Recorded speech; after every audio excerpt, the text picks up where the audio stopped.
اعوذ باللہ من الشیطان اللعین الرجیم بسم اللہ الرحمن الرحیم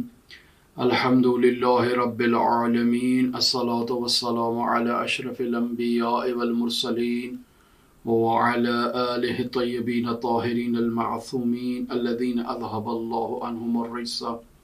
وطہرہم تطہیرا اما بعد وَيَنْبَغِي لِطَالِبِ الْعِلْمِ أَنْ يَكُونَ ذَا هِمَّةٍ عَالِيَةٍ وَلَا يَطْمَعُ فِي أَمْوَالِ النَّاسِ قَالَ رسول اللہ صلی اللہ علیہ وآلہ وسلم إِيَّاكَ وَالطَّمَعَ فَإِنَّهُ فَقْرٌ حَاضِرٌ۔ عزیزان محترم، ہماری آپ کے ساتھ گفتگو مرحوم خواجہ نصیر الدین طوسی رحمۃ اللہ علیہ کی نورانی کتاب آداب المتعلمین کے بارے میں جاری تھی، اور ہم اس نایاب اور نورانی کتاب کی 5ویں فصل آپ کی خدمت میں بیان کر رہے تھے، اور آج اس فصل کے آخری مراحل تک ہم آپ کی خدمت میں پہنچ چکے ہیں۔ آج کی فصل میں یعنی اس فصل کے آخری پیراگرافز میں مرحوم خواجہ نصیر الدین طوسی رحمۃ اللہ علیہ 2 مطالب کی طرف اشارہ کر رہے ہیں۔ ایک تو طالب علم کے اندر بلند ہمتی ہونی چاہیے، اس مطلب کی طرف اشارہ کر رہے ہیں، اور ایک درس کے ٹائم ٹیبل اور شیڈول سے متعلق تذکر فرما رہے ہیں۔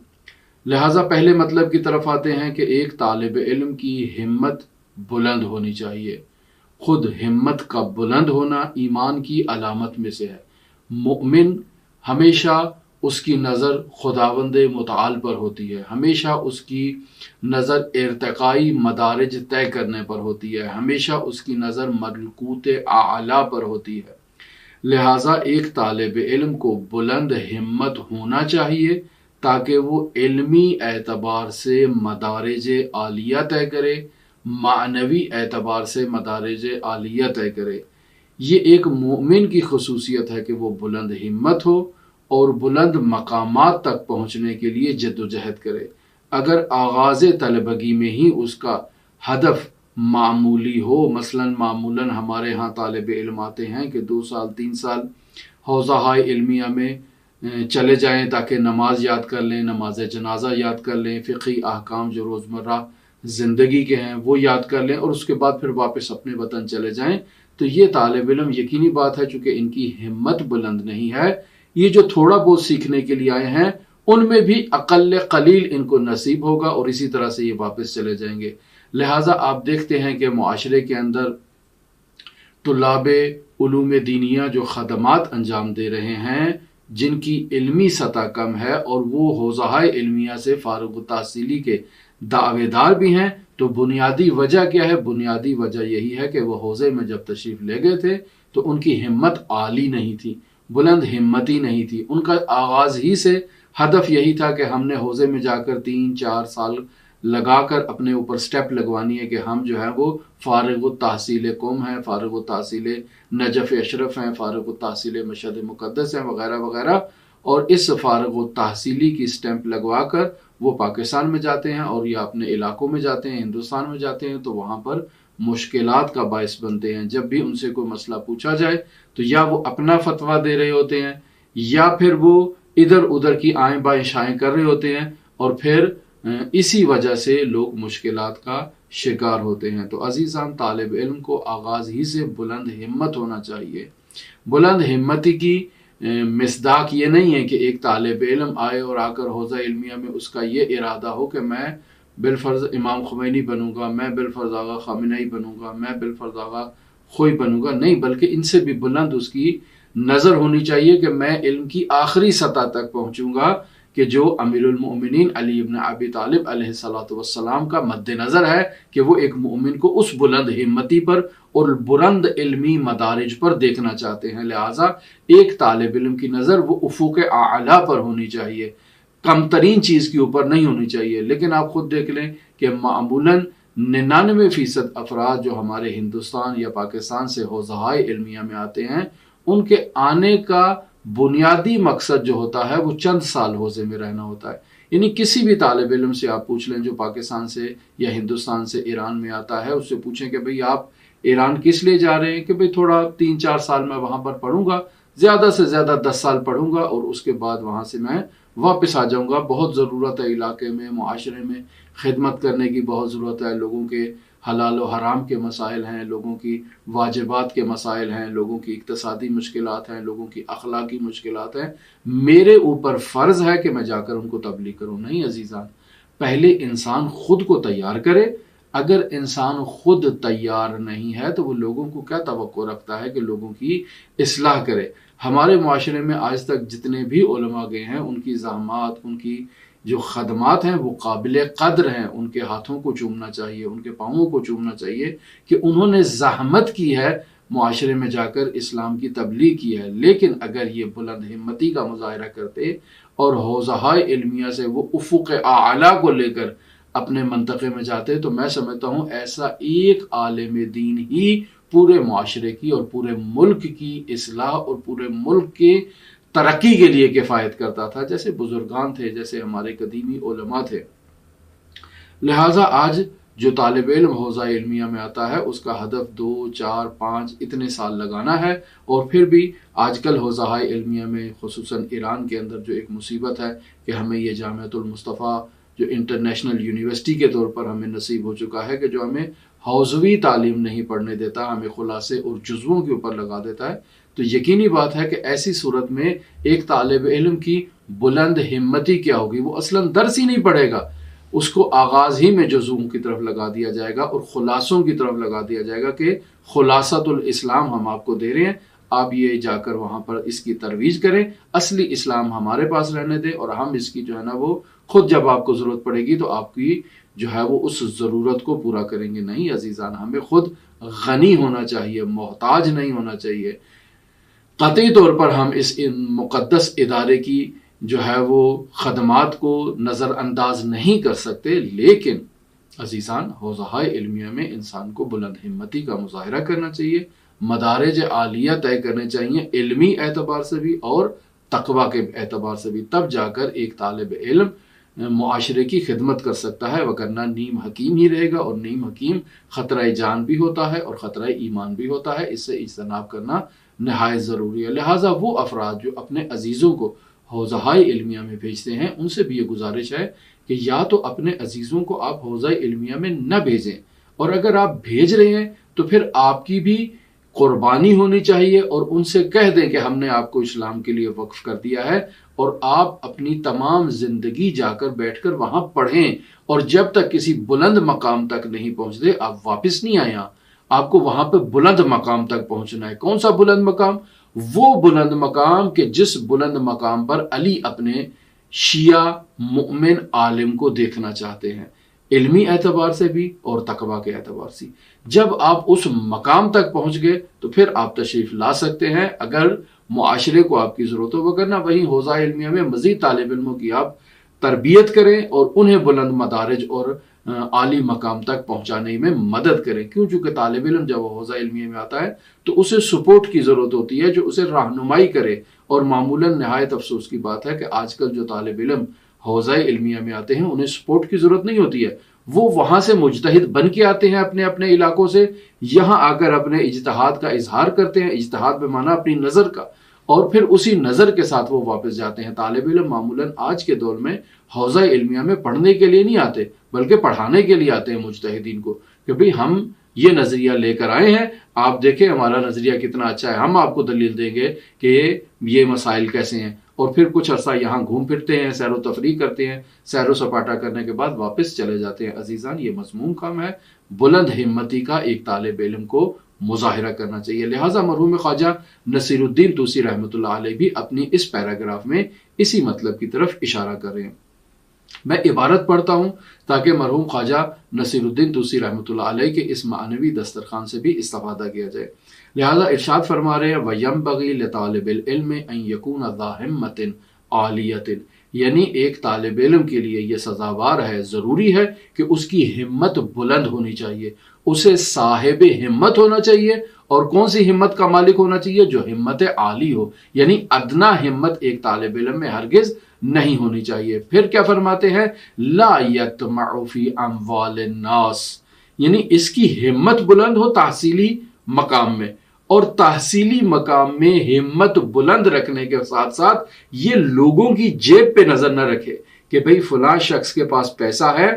یہ میری مدد کرے گا تو میں تحصیل علم کروں گا، مجتہد مدد کرے گا، شہریہ دے گا تو میں علم حاصل کروں گا، فلاں سیٹھ فلاں تاجر خمس ادا کرے گا اور مجھے اس سے ارتزاق ہوگا، میری اس سے ضروریات پوری ہوں گی تو میں تحصیل علم کروں گا۔ نہیں عزیزان، انسان کی ہمت بلند ہونی چاہیے، اور اس بلند ہمتی کا لازمہ یہ ہے کہ انسان عوام سے قطع امید کر دے، مراجع تقلید سے قطع امید کر دے،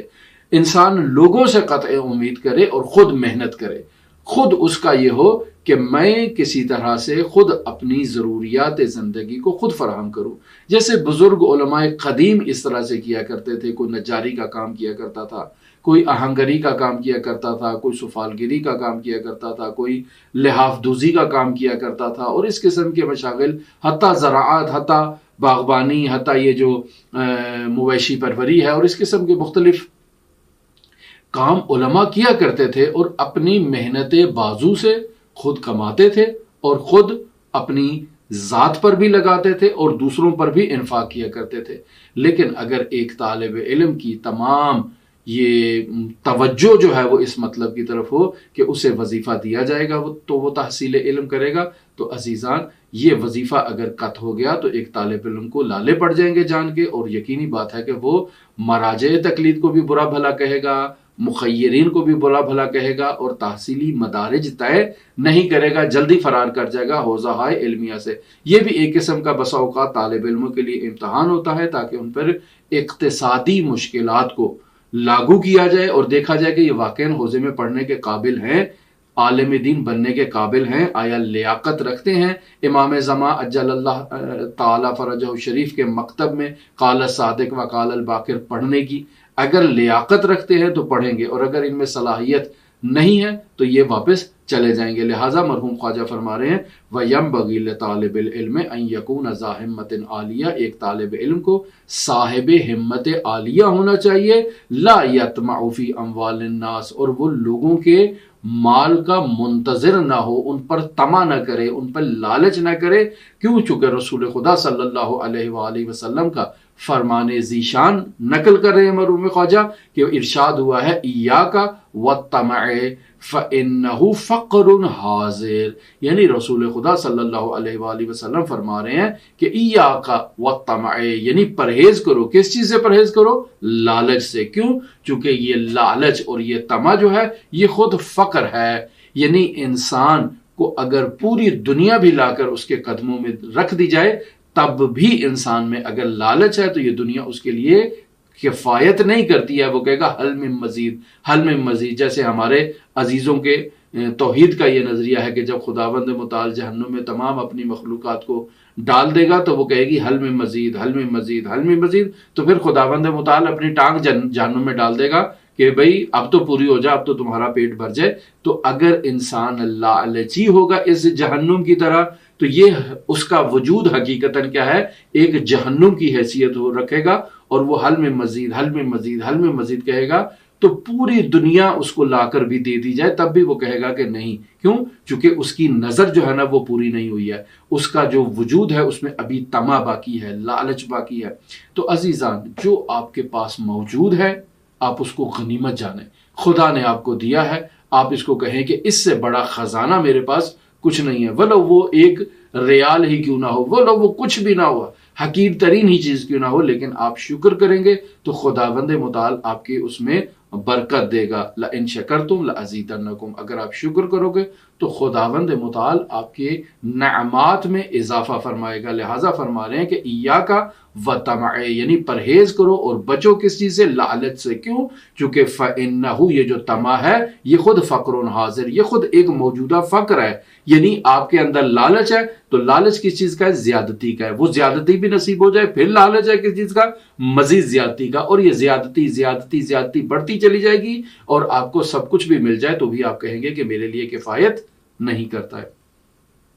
لہٰذا مرحوم خواجہ نصیر الدین طوسی رحمۃ اللہ علیہ فرما رہے ہیں فلا یبخل بما عنده من المال، یعنی اس کے پاس جو مال ہے اس پہ بخل نہ کرے، اس کو استعمال کرے۔ یہ مال استعمال کرنے کے لیے ہوتا ہے، تجوریوں میں رکھنے کے لیے، مزاربے میں رکھنے کے لیے، بینکوں میں رکھنے کے لیے اور مستقبل میں استعمال کرنے کے لیے نہیں ہوتا ہے۔ بس اوقات دیکھتے ہیں عوام الناس میں بھی ایسا ہے اور طالب علموں میں اور علماء دین میں بھی ایسا ہے کہ وہ اپنے بینک اکاؤنٹس کو پر کر دیتے ہیں کہ رکھی جاؤ، بھری جاؤ، بھری جاؤ، بھری جاؤ، اور وہ بھر بھر کے بینک اکاؤنٹ بھرتے ہیں اور بعد میں ورثہ کے حوالے کر کے چلے جاتے ہیں کہ ہم اس کا اللہ کے ہاں جا کر حساب دیں گے، خرچ تم کرو۔ عزیزان، یہ درست نہیں ہے۔ ایک طالب علم کو یہ زیب نہیں دیتا ہے کہ وہ اموال کو جمع کر کے رکھے اور بخل کرے اسے خرچ کرنے میں۔ لہٰذا فرما رہے ہیں فلا یبخلوا، ایک طالب علم بخل نہیں کرے کس چیز میں؟ بما عندہ من المال، جو مال اس کے پاس موجود ہے اس مال میں وہ ہرگز بخل نہ کرے۔ جو اس کو ضرورت ہے روزمرہ زندگی میں اس میں اس کو وہ استعمال کرے، اور جو اس کی ضرورت سے زائد ہے اسے ذخیرہ اندوزی نہ کرے، بلکہ کسی دوسرے کو دے دے کہ بھئی آج آپ کو ضرورت ہے، آج آپ اسے استعمال کر لیں، کل اگر مجھے ضرورت ہوگی آپ کے پاس ہوا تو آپ مجھے دے دیجئے گا، اگر نہ بھی ہو تو کوئی مسئلہ نہیں ہے۔ تو اگر ایک طالب علم اس طرح کی بلند ہمتی کا مظاہرہ کرے تو خداوند متعال اس کے اموال میں برکت دے گا۔ لیکن نہایت افسوس کی بات ہے کہ ہمارے علماء کرام بھی اسی طرح سے ہی، اور طلاب کرام بھی اسی طرح سے ہی، اور عوام الناس بھی اسی طرح سے ہی کہ جمع کرنے کے صدد میں ہوتے ہیں کہ کسی طرح سے جمع کر لیں۔ لہٰذا آپ دیکھتے ہیں کہ بسا اوقات علماء بھی جب انتقال کرتے ہیں تو ان کے پاس لاکھوں اور کروڑوں کے حساب سے سہم امام، سہم سادات ان کی تجوریوں میں پڑا ہوتا ہے، اور یہ جا کر یقینی بات ہے ان کو حساب دینا ہے اس میں ایک ذرہ بھر بھی شک نہیں ہے کہ وہ حساب سے بچیں گے، نہیں، حتماً ان کو حساب دینا ہے کہ ان کی تجوری میں اور ان کے بینک لاکر میں، بینک اکاؤنٹ میں مال امام پڑا تھا، مال سادات پڑا تھا، اور سادات کو ضرورت بھی تھی اور انہوں نے اسے اس پر خرچ نہیں کیا ہے۔ لہٰذا یہ جتنے بھی علماء ان وجوہات شرعیہ پر بیٹھے ہوئے ہیں یہ اس بابت جواب دہ ہیں۔ کوئی بھی شخص ہو، ایکس وائی زیڈ فرق نہیں کرتا ہے، چاہے وہ مجتہد ہے، چاہے وہ مجتہد کا وکیل ہے، چاہے وہ عوامی وکیل ہے، چاہے خاص وکیل ہے، کوئی بھی شخص ہے جس کے پاس پیسہ ہے اور اس پیسے کو وہ خرچ نہیں کر رہا ہے اس امید سے کہ کل اسے کسی بہتر مقام پر خرچ کرے گا، وہ اس بابت جواب دے۔ لہٰذا مرحوم خواجہ نصیر الدین طوسی رحمۃ اللہ علیہ فرما رہے ہیں فلا یبخل ما عنده من المال، وہ بخل نہ کرے اس مال سے جو اس مال اس نے اپنے پاس رکھا ہے۔ کیوں؟ چونکہ یہ مال تما جو ہے یہ مجتہد کو بھی ہو سکتا ہے، مجتہد کے وکیل کو بھی ہو سکتا ہے، ایک طالب علم کو بھی ہو سکتا ہے، عوام الناس کو بھی ہو سکتا ہے۔ تو کسی کو بھی کسی بھی مرحلے میں بخل نہیں کرنا چاہیے، اپنی روزمرہ زندگی میں ضرورت میں استعمال کریں، اور اگر مال امام ہے تو اسے فوراً خرچ کریں۔ کیا آپ نے امیر المومنین علی ابن ابی طالب علیہ آلاف التحیت وثنا کی اس سیرت حسنہ کا مطالعہ نہیں کیا کہ آپ باقاعدہ بیت المال میں جھاڑو لگا کر سارا خالی کر کے تقسیم کر دیا کرتے تھے کہ بھئی ابھی کچھ نہیں ہے، آج جو آیا سب تقسیم ہو گیا، کل جو آئے گا وہ بھی اسی طرح سے کل تقسیم ہوگا، اور بیت المال کو اسی طرح سے صاف کر دیا جائے گا اور ختم کر دیا جائے گا، لوگوں کی ضروریات پوری کریں۔ اس قدر لوگوں کی ضرورت پوری کریں کہ وہ آپ کے محتاج نہ ہوں۔ ہم لوگوں کو ہزار 500 کے جو ہے وہ نکال کے دیتے ہیں جس سے ان کی اس دن کی بھی ضرورت پوری نہیں ہوتی ہے اور وہ غنی بھی نہیں ہوتے ہیں۔ ہمیں یہ چاہیے کہ ایک ہی مرتبہ ان کو دیں اتنا کہ وہ اپنا کوئی کاروبار کھول سکیں، اپنی روزمرہ زندگی کی معاش کر سکیں، اور اگر وہ خود اپنے پاؤں پر کھڑے ہو جائیں گے تو وہ 4 آدمیوں کو، دوسروں کو بھی اپنے پاؤں پر کھڑا ہونے میں مدد دیں گے۔ لہٰذا ایسے مال امام کا، مال سادات کا کیا فائدہ جو ہمارے بینک کے لاکر میں تو موجود ہے لیکن اس سے ہم کسی مستحق کی مدد نہیں کر رہے ہیں۔ ضروری نہیں ہے کہ وہ مستحق ایک طالب علم ہو، ایک عام آدمی بھی وہ مستحق ہو سکتا ہے، ایک وہ یتیم بھی مستحق ہو سکتا ہے، اور اس کی مدد کی جا سکتی ہے اور کرنی چاہیے ان افراد کو کہ جن افراد کے پاس یہ اموال موجود ہیں اور وہ اسے صرف ذخیرہ کر رہے ہیں اپنے بینک اکاؤنٹس میں۔ اور بعض لوگ تو مضاربے پہ رکھ دیتے ہیں کہ اس پہ کاروبار کیا جائے اور وہ کاروبار سے جو پروفٹ آئے گا اسے وہ تقسیم کریں گے، اصل مال جو ہے وہ محفوظ رہے گا۔ عزیزان، یہ سب شیطانی ڈھکوسلے ہیں، ان سے نجات حاصل کریں اور اپنے آپ کو بچائیں، وگرنہ قیامت میں اس کا سخت حساب آپ کو دینا ہوگا۔ مرحوم خواجہ نصیر الدین طوسی رحمۃ اللہ علیہ فرما رہے ہیں فلا یبخل بما عنده من المال بل ينفق على نفسه وعلى غیرہ، لہٰذا ایک طالب علم کو بخل نہیں کرنا چاہیے اس چیز پر جو اس کے پاس مال میں سے موجود ہے، بلکہ کیا کرنا چاہیے؟ بل ينفق، اس طالب علم کو چاہیے کہ وہ انفاق کرے، کہاں پر انفاق کرے؟ اعلیٰ نفسہی، اپنی ذات پر، و اعلیٰ غیرہی، اور دوسروں کے اوپر بھی انفاق کرے۔ بس اوقات ہوتا ہے کہ انسان اپنی ضروریات پوری نہیں کرتا ہے، کہتا ہے کہ کل کام آئیں گے، کل کام آئیں گے، کل کام آئیں گے، رکھتے جاؤ رکھتے جاؤ۔ یہ قطرہ قطرہ قطرہ قطرہ قطرہ کر کے جو ہے نا وہ جمع کرتے رہتے ہیں تاکہ اس پہ تجارت کریں۔ عزیزان یہ درست نہیں ہے۔ اپنے آپ کو بھوک میں اور فقر میں اور فاقے میں مبتلا نہ کریں۔ جو آیا ہے آج کی روزی کے لیے آپ کے لیے کافی ہے، اسے آج تو استعمال کریں، کل کا خدا آپ کا ضامن ہے، جس نے آج اسے دیا ہے وہ آپ کو کل بھی عنایت کرے گا۔ لہٰذا فرما رہے ہیں کہ ایک طالب علم کو انفاق کرنا چاہیے اپنے اوپر بھی اور اپنے غیر کے اوپر بھی، غریبوں کے اوپر، یتیموں کے اوپر، مسکینوں کے اوپر۔ میں ایک طالب علم ہوں، میری جیب میں اگر سرمایہ موجود ہے تو مجھے یہ چاہیے کہ میں اس کی مدد کروں۔ اگر مجھے واقعا معلوم ہے کہ وہ شخص ضرورت مند ہے تو میں اس کی مدد کروں۔ اگر اس سے زیادہ میں خود ضرورت مند ہوں تو مجھے خود کی بھی مدد کرنی چاہیے اور اپنی ذات پر بھی اس کو استعمال کرنا چاہیے۔ لہٰذا قال رسول اللہ صلی اللہ علیہ وآلہ وسلم، ایک اور حدیث نورانیہ نبویہ کو مرحوم خواجہ نصیر الدین توسی رحمۃ اللہ علیہ یہاں پر تحریر کر رہے ہیں اور فرما رہے ہیں کہ الناس کلہم فی الفقر مخافۃ للفقر، کہ تمام لوگ جو ہیں وہ فقر میں مبتلا ہیں۔ کس وجہ سے؟ فقر کے خوف کی وجہ سے۔ یعنی اگر آج میرے پاس جو پیسہ ہے اسے میں نے خرچ کر لیا تو کل میں فقیر ہو جاؤں گا، لہٰذا اس خوف سے کہ کل میرے پاس نہیں ہوگا آج جو ہے اسے خرچ نہیں کرتے ہیں، اور کل خرچ نہیں کرتے پرسوں کے خوف سے، پرسوں خرچ نہیں کرتے ترسوں کے خوف سے، اور اسی طرح وہ خرچ ہی نہیں کرتے ہیں کہ جب مجھے ضرورت پیش آئے گی تب میں اسے اپنی ذات پر یا دوسروں پر خرچ کروں گا۔ تو عزیزان اس طرح سے مال کو جمع کرنا انسان بالآخر اسے کس دن خرچ کرے گا؟ یہ درست نہیں ہے۔ انسان کے پاس جب آیا ہے تو فوراً اسے خرچ کرے اس کی جگہ پر جہاں اسے خرچ کرنا چاہیے۔ اس طرح سے ذخیرہ اندوزی کرنا، مستقبل پہ نظر رکھنا ایک طالب علم کو زیب نہیں دیتا ہے۔ اور پھر فرما رہے ہیں وَقَانَ فِي زَمَنِ الْأَوَّلِ يَتَعَلَّمُونَ الْحِرْفَةَ، یہی وہ مطلب ہے جسے میں نے آپ کی خدمت میں مقدمے میں بھی بیان کیا کہ قدیمی علماء باقاعدہ کوئی صنعت سیکھتے تھے، پھر آتے تھے دینی مدرسوں میں تحصیل علم کے لیے، تاکہ ان کی نظر لوگوں کے اموال پر نہ ہو، مجتہد کے اکاؤنٹ پر نہ ہو، ان کی نظر جو ہے وہ خمس و زکوٰۃ ان چیزوں پر نہ ہو،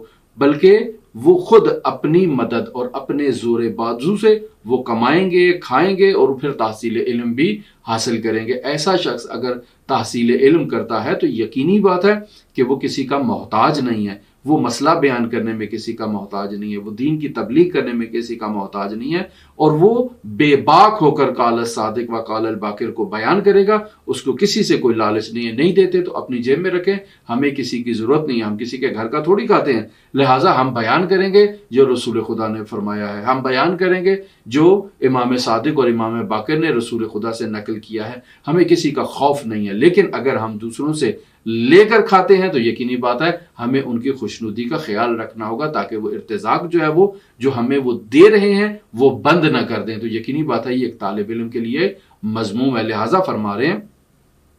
وَقَانَ فِي الزَّمَنِ الْأَوَّلِ، اس قدیم زمانے میں ایسے ہوتا تھا، يَتَعَلَّمُونَ الْحِرْفَةَ، وہ ایک حرفہ اور ایک فن جو ہے وہ سیکھتے تھے، ثُمَّ يَتَعَلَّمُونَ الْعِلْمَ، اور اس کے بعد جا کر وہ تحصیل علم کرتے تھے۔ مثلا نجاری نہیں آتی ہے تو نجاری سیکھ لیں، اگر کسی کو زراعت نہیں آتی ہے تو زراعت سیکھ لیں، اگر کسی کو جو ہے وہ یہ آہنگری اور یہ جو لوہے کا کام ہوتا ہے یہ نہیں آتا ہے تو باقاعدہ اس کو وہ سیکھ لے۔ تو یہ صنعت سیکھنے میں کوئی عیب تو نہیں ہے۔ آج کل کا دور آئی ٹی کا دور ہے، آپ کو اگر نہیں آتا ہے تو آپ کمپیوٹر سیکھ لیں اور کمپیوٹر سے اپنی روزمرہ ضروریات زندگی کو آپ پورا کر سکتے ہیں۔ تو یہ نہیں کہ انسان کہے کہ نہیں میں ہاتھ پہ ہاتھ رکھ کے بیٹھوں گا اور مجھے کوئی کام نہیں کرنا ہے، یہ مذموم ہے۔ وَقَانَ فِي الزَّمَنِ الْأَوَّلِ يَتَعَلَّمُونَ الْحِرْفَةَ، باقاعدہ کوئی فن سیکھتے تھے۔ آج کل کے دور میں آئی ٹی ہے تو آپ آئی ٹی سیکھیں، تو وہ اس فن کو سیکھتے تھے، ثُمَّ يَتَعَلَّمُونَ الْعِلْمَ، اور اس کے بعد وہ دینی مدرسے میں آتے تھے اور آ کر تحصیل علم کرتے تھے۔ پھر اس طرح سے کرتے تھے تو کیا ہوتا تھا، حَتَّى يَطْعَمُونَ فِي أَمْوَالِ النَّاسِ، یہاں تک کہ وہ اب جو ہیں وہ لا یطعمون فی اموال الناس، یہاں تک کہ اب انہیں اموال ناس کی ضرورت نہیں رہی ہے اور ان سے وہ ارتزاق نہیں کر رہے ہیں بلکہ خود اپنی محنت سے وہ کما رہے ہیں اور کھا رہے ہیں۔ میں ایک دفعہ پھر عبارت پڑھتا ہوں تاکہ آپ متوجہ ہو جائیں۔ وَكَانَ فِي زَمَنِ الْأَوَّلِ يَتَعَلَّمُونَ الْحِرْفَةَ ثُمَّ يَتَعَلَّمُونَ الْعِلْمَ، یعنی پہلے زمانے میں وہ کیا کرتے تھے، باقاعدہ حرفہ سیکھتے تھے اور ایک فن سیکھتے تھے، اور اس فن کے بعد ثم یتعلمون العلم، اور پھر اس کے بعد جا کر وہ علم حاصل کرتے تھے، حتیٰ یہاں تک کہ لا یطعمون فی اموال الناس، وہ اطعام نہیں کرتے تھے لوگوں کے مال پر، یعنی خمس پر ان کا گزارا نہیں تھا، زکوٰۃ پر نہیں تھا، صدقات پہ نہیں تھا، اور لوگوں کی جیبوں پر ان کی نظر نہیں تھی، خود کماتے تھے خود کھاتے تھے۔ وفی الحکمت، اور ایک حکمت کا قول بھی یہاں پر نقل کر رہے ہیں مرحوم خواجہ، من استغنا بمال الناس افتقرا، جو شخص لوگوں کے مال سے بے نیاز ہو جائے وہ شخص کیا ہے، افتقرا، وہ بے نیاز ہو جاتا ہے۔ من استغنا، جو مستغنی ہو جائے یعنی بے نیاز ہو جائے، بمال الناس، لوگوں کے اموال سے، استغنا، وہ شخص جو ہے وہ استغنا، مستغنی ہو جاتا ہے، اور افتقرا، اور اس کے نتیجے میں وہ جو ہے وہ بے نیاز ہو جاتا ہے لوگوں سے، اس کو کسی کی ضرورت نہیں ہے، اب وہ بالکل جو ہے وہ آزاد اندیش ہے، اور آزاد جو ہے نا وہ اپنے زور بازو پر کماتا ہے، لہٰذا قال الصادق و قال الباقر کو لوگوں تک منتقل کرنے میں اسے کوئی نہیں روک سکتا ہے۔ والعالم اذا کان طامعا لا يبقى له حرفۃ، اور اگر ایک طالب علم اور ایک عالم دین طماع ہو، لالچی ہو، یعنی والعالم، اور عالم دین اذا کان طامعا، اگر وہ لالچی ہو، لا يبقى له حرفۃ العلم، تو اس کے لیے علم باقی ہی نہیں رہے گا، ولا یقول بالحق، اور وہ حق بھی ہرگز نہیں کہے گا، کیوں؟ چونکہ یہ لالچی ہے، اسے پتا ہے کہ اگر میں نے مجلس پڑھنی ہے اور اس مجلس کی مجھے 1 لاکھ 2 لاکھ 5 لاکھ فیس ملنی ہے، تو یقینی بات ہے وہ اس حدیث کو اپنی زبان پر جاری کرے گا جو حدیث سن کر وہ صاحب مجلس اور صاحب فرش عزا خوش ہو۔ میں اس کی خوشنودی کی خاطر مجلس پڑھوں گا۔ میں دیکھ رہا ہوں کہ میرے سامنے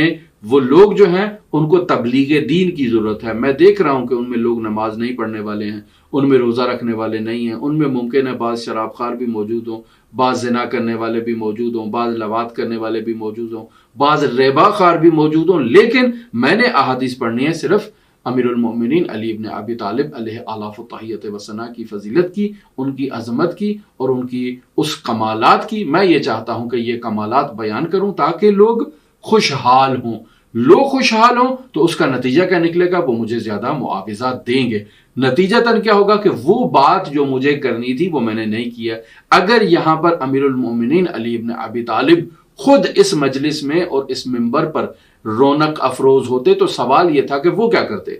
آیا وہ لوگوں کی ضرورت کے مطابق ان کو ارشاد اور امر بالمعروف کرتے یا اپنی فضیلت بیان کرتے؟ جو امیر المومنین کرتے میرا بھی وہی وظیفہ ہے۔ آپ امیر المومنین علی ابن ابی طالب کی حیات طیبہ کا مطالعہ کریں اور اس حیات طیبہ میں دیکھیں کہ امیر المومنین نے جتنے بھی خطبات دی ہیں، کہیں پر بھی دی ہوں، نہج البلاغہ اٹھا کر دیکھ لیں یا دوسری جتنی بھی جگہ اٹھا کر دیکھ لیں، ان میں دیکھیں امیر المؤمنین علی ابن ابی طالب علیہ آلاف التحیت و ثنا نے اپنے فضائل کتنے بیان کیے ہیں اور لوگوں کو ارشاد کتنا کیا۔ تناسب سنجی کی جائے، اگر نسبت سنجی کی جائے کہ کتنے فضائل بیان کیے ہیں اور کتنی تبلیغ کی ہے، اس کو مد نظر رکھتے ہوئے ایک عالم دین کی بھی یہ ضرورت ہے کہ وہ اتنا ہی کرے۔ اگر امیر المومنین نے اپنے خطبات میں 80%، 90% اپنے فضائل بیان کیے ہیں اور پھر 5% اور 10% تبلیغ کی ہے، 20% تبلیغ کی ہے، تو ہمارا بھی یہی وظیفہ ہے کہ ہم 80% امیر المومنین کے فضائل بیان کریں، 5% اور 10% تبلیغ کریں۔ اگر امیر المومنین علی ابن ابی طالب نے 5% اپنے فضائل بیان کیے ہیں اور 80% تبلیغ کی ہے لوگوں کو حلال و حرام کی، تو ہمارا وظیفہ بھی یہی ہے کہ ہم 5% فضائل بیان کریں اور 80% لوگوں کی درمیان جو ہے وہ تبلیغ کریں۔ یہ حقیقت ہے کہ لوگوں کی اگر معرفت بلند ہو جائے حضرت سید الاوصیاء امیر المومنین علی ابن ابی طالب علیہ آلاف التحیت و ثنا اور ان کے خاندان سے متعلق اور ان کے جانشینوں سے متعلق اگر معرفت بلند ہوگی تو عمل بھی آئے گا، اس میں کسی قسم کا شک نہیں ہے۔ لیکن یہ جو ہمارے سامنے افراد بیٹھے ہیں انہیں معرفت کے ساتھ ساتھ عمل کی تبلیغ کی بھی ضرورت ہے، لہٰذا ہمیں اپنے منبر میں تناسب سنجی کرنی چاہیے اور اسی نسبت سنجی کے عنوان سے ہمیں اپنے ممبر کے مطالب کو تقسیم کرنا چاہیے، صرف فضیلت نہیں ہونی چاہیے۔ یہ جو صرف فضیلت ہوتی ہے یہ معمولاً اس لفافے کی وجہ سے ہوتی ہے جو اس مجلس کے بعد ہمیں ملنا ہے۔ تو اس مطلب کی طرف مرحوم خواجہ فرما رہے ہیں کہ والعالم اذا کان طامعا، اگر ایک عالم لالچی ہوگا، لا یبقى له حرفۃ العلم، تو اس کے لیے علم کا حرفہ ہی باقی نہیں رہے گا، یہ فن علم اس کے پاس باقی نہیں رہے گا۔ ولا یقول بالحق، اور وہ ہرگز حق کی بات نہیں کہے گا، چونکہ اس کو لفافے کی ضرورت ہے، وہ لفافہ لینا ہے تو اس وجہ سے وہ مطلب وہی بیان کرے گا کہ جو لفافہ دینے والا چاہتا ہے۔ لہٰذا قطعی طور پر وہ اگر اس صاحب لفافے میں بھی کوئی عیب ہے تو اسے بیان نہیں کرے گا۔ کیوں بیان نہیں کرے گا؟ تاکہ یہ لفافہ اس کا وزن جو ہے وہ کم نہ ہو جائے، اور نتیجہ کیا دیں گے؟ نتیجہ دیں گے کہ یہ مولا کا محب ہے، مسئلہ نہیں ہے، ایسی کوئی بات نہیں ہے۔ نہیں عزیزان، ایسا نہیں ہونا چاہیے۔ لہٰذا مرحوم خواجہ نصیر الدین طوسی رحمۃ اللہ علیہ کا یہ مطلب جو ابھی ہم نے آپ کی خدمت میں بیان کیا، یہ مطلب تمام کا تمام ایسا تھا جس میں مرحوم خواجہ نصیر الدین طوسی رحمۃ اللہ علیہ فرما رہے تھے کہ وَيَنبَغِي لِطَالِبِ الْعِلْمِ أَن يَكُونَ ذَا ہِمَّةٍ، ایک طالب علم کو بلند ہمت ہونا چاہیے۔ اگلا جو مرحوم کا